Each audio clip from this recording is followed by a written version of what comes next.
Welcome back to सियासी शतरंज। इंतखाबात वक्त पर क्यों होते हुए नजर नहीं आ रहे? कौन से ऐसे फैक्टर्स हैं, वजूहात हैं जिनकी वजह से इंतखाबात में हम डिले देखेंगे? साथ साथ क्या नई पार्टियां और भी बनने जा रही हैं और इतने सारे धड़े बनते जा रहे हैं, तो क्या आम इंतखाबात में हम मैच फिक्सिंग भी होते हुए देखेंगे? आजकल ये भी बहुत ज्यादा गुफ्तगू हो रही है। लोग ये समझ रहे हैं कि सियासत में अब मैच फिक्सिंग हमें नजर आएगी और आम इंतखाबात में भी ऐसे ही होगा। और इसाक डार के नाम पर आखिर इत्तेफाक हो पाएगा या नहीं, गुफ्तगू करेंगे। हमारे साथ मौजूद है मेजर रिटायर्ड खुर्रम हमीद रोकड़ी साहब। इस्तेकाम पाकिस्तान पार्टी से आपका ताल्लुक है। बहुत बहुत शुक्रिया रोकड़ी साहब, आपने अपना कीमती वक्त हमें दिया। हुजूर हुजूर मैं आपकी थैंक यू सर। मैं आपकी गुफ्तगू सुन रहा था और आप काफी अरसे से ये कह रहे हैं कि इलेक्शन टाइम पे नहीं होंगे, रियासत को बचाने की जरूरत है। मेरा आपसे सवाल है कि वो कौन से फैक्टर्स हैं जिसकी वजह से आम इंतखाबात टाइम पर नहीं होंगे, और क्या इस डिले से वो मसाइल हल हो जाएंगे और कौन करेगा उन्हें हल? रोकड़ी साहब सर, मैं एक तो यानी ये कह नहीं रहा था कि होंगे, मैं कह रहा था नहीं होने चाहिए। मैं अपना एक तज्जिया देता रहा हूँ काफी अरसा से कि जो पॉलिटिकल सिचुएशन प्लस डिवीजन जो आमद नाज के अंदर जिस तरह एक हम क्राइसिस का शिकार हैं, पहली दफा हम ये माहौल देख रहे हैं अपनी जिंदगियों में। उतार चढ़ाव तो पाकिस्तान की किस्मत में लगे रहे, लेकिन ये वाला जो क्राइसिस है इसको आप पहली दफा देख रहे हैं कि बहुत बड़ी मुनज़्ज़म साजिश के तहत पाकिस्तान को पिछली तमाम जो कमजोरियां थी उनको उछालते हुए फाइनली एक बहुत बड़ी ब्लो देने की कोशिश की गई, जिससे अल्लाह ताला ने मुल्क को फिर बचा लिया। मैं उस तनाज़ुर में ये कहता था कि हमारी इकोनॉमी और हमारी जो लॉ एंड ऑर्डर दोनों अगर आप उनको देखेंगे, और जो सिचुएशन है पब्लिक की इमोशनल जो डिस्टर्बेंस है और जो डिवीजन है या जो पोलराइजेशन हुई है, उसका हल ये है कि इंतखाब को थोड़ा मौकूफ किया जाए और जैसे स्टेबिलिटी आए पॉलिटिकल, ये जो डस्ट खड़ी हुई है, नेगेटिविटी की जो खड़ी हुई है, इसको सेटल डाउन हो और पॉलिटिकल पार्टीज अच्छे तरीके के साथ मैदान में हिस्सा लेकर एक अच्छी गवर्नमेंट तश्कील दे सकें, और ऐसी गवर्नमेंट जो आके फिर आगे मसाइल का शिकार ना हो, यानी एक क्राइसिस से दूसरे क्राइसिस में ना जाए। तो उनको कुछ टाइम मिलना चाहिए, बफर मिलना चाहिए कि वो अपनी पोजीशन को रीगेन करें पॉलिटिकल पार्टीज, और वो फिर मैदान में आए और सियासत को पाकिस्तान के लिए वक्त करते हुए पाकिस्तान को अपग्रेड करें, क्योंकि बचा कुछ नहीं है। आमीन और हमारी आमीन हमारी जी हमारी जो इकोनॉमी है उसकी सूरत हाल ये है कि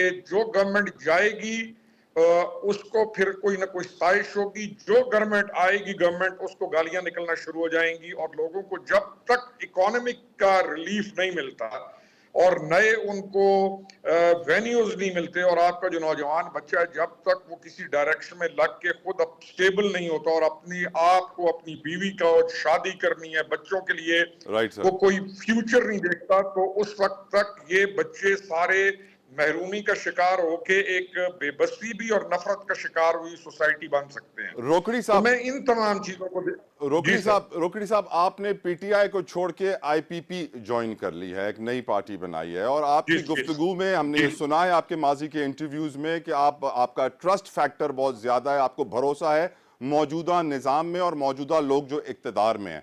तो मैं ये सोचने पर मजबूर हूं कि सर आप पीटीआई से आईपीपी में आए और आपका झुकाव पीएमएलएन की तरफ नजर आ रहा है। इतना भरोसा, इतना ट्रस्ट, कहीं इलेक्शंस की जगह मैच फिक्सिंग तो नहीं होगी सर?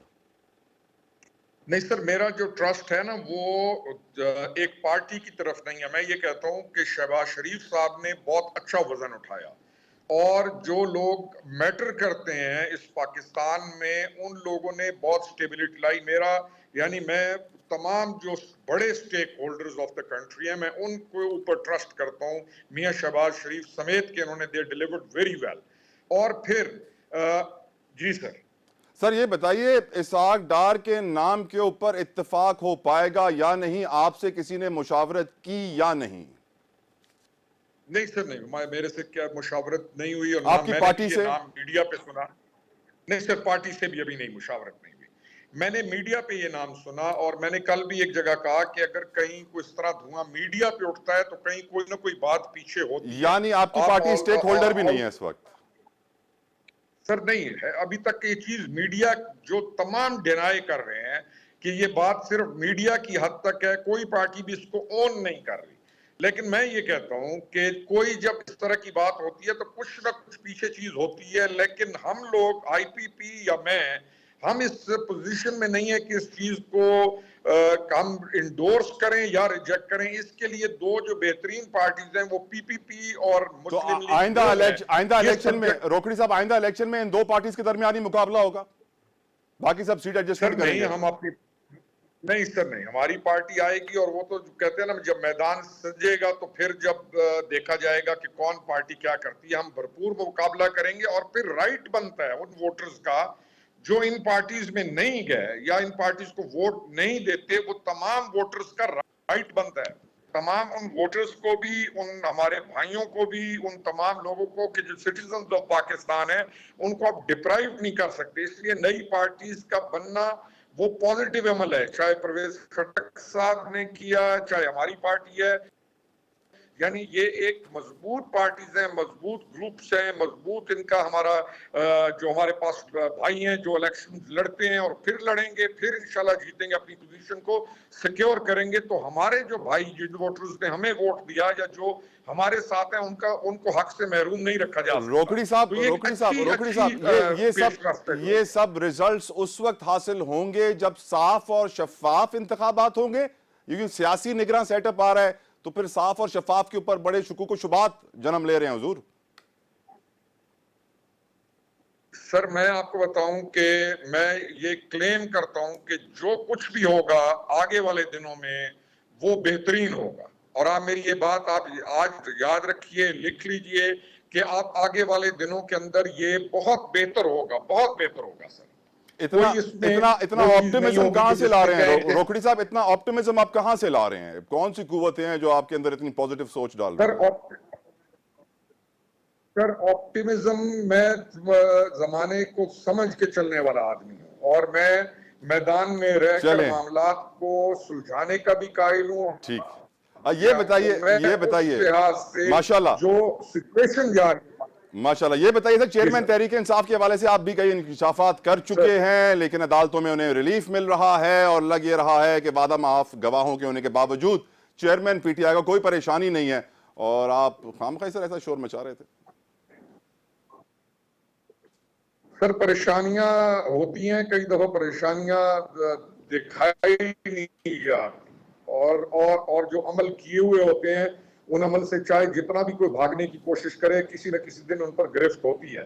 या तो हम ये कहें कि कुछ किया हुआ ही नहीं है हजरत साहब ने, तो फिर तो ठीक है। इतना कुछ किया हुआ है और इतना कुछ मौजूद है जो इस मुल्क को नुकसान देने के लिए, अपनी पार्टी को उसकी नुकसान देने के लिए, जो तमाम लोग साथ चले थे उनको बर्बाद करने के लिए काफी है। वो तो एक चीज है, लेकिन सबसे बड़ा नुकसान है मुल्क का नुकसान, जो कि प्लानिंग के साथ उस शख्स ने किया और आगे भी उसका तमाम इरादा यही है। आप उसके जो शाम के टाइम के वीलॉग्स हैं या वो जो टिकटॉक शोज हैं, आप उसमें देख सकते हैं। जी सर। मुल्क का मुस्तकबिल यकीनन हम जानते हैं कि मईशत हो, सियासत हो, मुआशरत हो, तालीमी इदारे हो, हस्पताल हो, अदालतें हो, क्या देख रहे हैं हुजूर? सर देखें, आपका सबसे बड़ा इशू आपकी मुईशत है, मुईशत की स्टेबिलिटी, आपके वसाइल, आपके ज़खायर, फिर रिफॉर्म्स के साथ मुईशत को अपलिफ्ट करना। या तो हम कहें ना कि हमारे पास है कुछ नहीं, निकलता नहीं है, हमारे पास ना मादनियात हैं, ना जमीन है, ना हमारी मैन पावर है। अल्लाह ताला ने हमें सब कुछ दिया हुआ है। तो अगर हम अपने मुल्क को मुईशत में अपग्रेड नहीं कर सकते, हम अपने नेबर्स के साथ ईरान, चाइना, अफगानिस्तान, फिर then up to central Asian states, अगर हम इतना नहीं सोच सकते या नहीं सोचा, तो ये हमारी लास्ट क्वेश्चन सर, आप क्योंकि माशाल्लाह से मेजर रिटायर्ड भी हैं, लॉ एंड ऑर्डर की सिचुएशन पे गहरी नजर रखते हैं, कैसे देख रहे हैं? क्योंकि इस वक्त जिस तरह मुल्क में वाकयात सानेहात हो रहे हैं, यक के बाद दीगरे, हमारे वजीर दिफा कह रहे हैं कि हर पाकिस्तानी के पास असलहा होना चाहिए अपना दिफा करने के लिए, क्योंकि लॉ एंड ऑर्डर की सिचुएशन बड़ी खराब होती जा रही है। क्या ये वजह हो सकती है इलेक्शंस में ताखीर की हुजूर? सर देखें, लॉ एंड ऑर्डर की वजह आपके सामने केपी के हालात आपके सामने हैं, ट्राइबल बेल्ट के हालात आपके सामने हैं, बलूचिस्तान में आपने देखा कि जब से ये एक खत्म हुआ है, एक इस जो हमारे पास एक पूरा दौर था, तो उसके बाद ऑल ऑफ ए सडन एक लॉलेसनेस की वेव चली है। ये तो एक है, लेकिन जो सबसे अलार्मिंग है वो ये है कि आपने अपनी यूथ को, उसने अपने पिछले 4 साल के अंदर और ये जो पिछला साल असेंबली से निकलने के बाहर का, यूथ ऑफ पाकिस्तान और रिपब्लिक ऑफ पाकिस्तान को कानून का नाम मानने पर जारी कर दिया। यानी एक खुद जब कानून की धज्जियां उड़ाएगा तो एक वेव नीचे जाती है। लॉ एंड ऑर्डर किसी भी मुल्क के लिए सबसे अहम तरीन चीज है, और फिर जुडिशियल सिस्टम का दुरुस्त होना। तो हम दोनों चीजों को, जुडिशियल सिस्टम को भी अपग्रेड होता देख रहे हैं, बेहतर हालत में जाता हुआ देख रहे हैं, और इंशाल्लाह जो लॉ एंड ऑर्डर है इसको पाकिस्तानी कौम के लिए मुश्किल नहीं है, क्योंकि हम ओवरऑल कोई बदमाश कौम नहीं है, या हम कोई ऐसी कौम नहीं है जो कि रोडों के ऊपर चोरियां डकैतियां कर रहे हो। ना हम ऐसी कौम है जहां बिजली चली जाए तो लूट मार शुरू हो जाती है। हमें लेकिन लोक हुजूर पलक दुरुस्त करने की जरूरत है। बहुत बहुत शुक्रिया आपका। रोखड़ी साहब, खुर्रम हमीद रोखड़ी साहब हमारे साथ मौजूद थे, इस्तेहकाम पाकिस्तान पार्टी के रहनुमा हैं। आपने अपना कीमती वक्त हमें दिया, लेकिन मैं फिर भी ये सोचने पर मजबूर हूँ कि हम वो कौम हैं जहाँ 450 अरब रुपए की बिजली गटर में चली जाती है, हम देखते रह जाते हैं, उसको रोक नहीं पाते हैं। यकीनन हमारे मुआशी मसाइल के पीछे हम ही हैं। हमें अपने आप को बदलना होगा। मिनहसल कौम, हर शख्स ने अपने आप को बदलना होगा। लेकिन जो ऑप्टिमिज्म रोखड़ी साहब ने दिखाया, अल्लाह करे वैसा ही हो। एक ब्रेक लेते हैं, ब्रेक के बाद गुफ्तगू जारी रहेगी। बताएंगे आपको कि मुस्लिम लीग नून सियासी शतरंज में कौन सी चाल चलने वाली है। हमारे साथ